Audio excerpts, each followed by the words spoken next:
প্রকাশ্যে এলো জিতের আপকামিং সিনেমা বমি রঙের টিজার। বমি রং মুভিটা হতে চলেছে সাইফাই একটা মুভি। আমরা সচরাচর হলিউড এবং বলিউড ইন্ডাস্ট্রিতে সাইফাই মুভিগুলো দেখতে পাই। এর কারণ হচ্ছে তাদের বাজেট থাকে হিউজ পরিমাণ।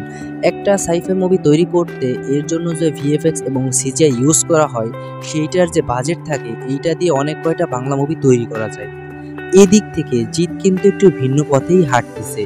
এখনকার সময়ে বাংলা যে কমার্শিয়াল মুভিগুলো হয় সেইটা করতে সবাই ভয় পায়, কিন্তু জিত করেই যাচ্ছে।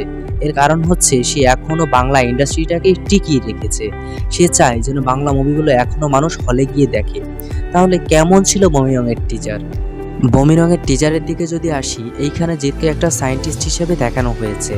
সে এমন এমন কিছু আইডিয়া দিবে এবং এমন এমন কিছু ফিচার ও রোবোটিক্স আইডিয়া বের করবে যেটা আগে পরে কেউ কখনোই করেনি। এইখানে জিতের বিপরীতে অভিনয় করবে হচ্ছে রুক্মিণী। মূলত বমি রং মুভিটা হতে চলেছে আমার মনে হয় প্যান ইন্ডিয়ান একটা মুভি। এর কারণ হচ্ছে বমি রঙের টিজারটা যখন রিলিজ হয় তখন ব্র্যাকেটে বেঙ্গলি ছিল।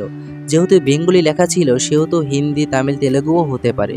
দেখা যাক কি হয়। এইটা এমন একটা বাজেটের মুভি, স্বল্প বাজেট হলেও মুভিটার স্টোরিটা কিন্তু লং, যেখানে ভিএফএক্স এবং সিজিআই খুব ভালোভাবে ইউজ করা হয়েছে। আশা করি জিৎ এই মুভিটায় সাকসেস বয়ে আনবে। এর কারণ হচ্ছে তার ডেডিকেশন, তার অ্যাক্টিং লেভেল।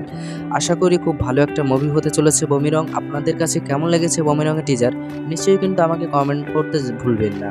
সো আজকে এই পর্যন্ত, ভালো থাকবেন, সুস্থ থাকবেন। দেখা হচ্ছে নেক্সট ভিডিওতে। ধন্যবাদ।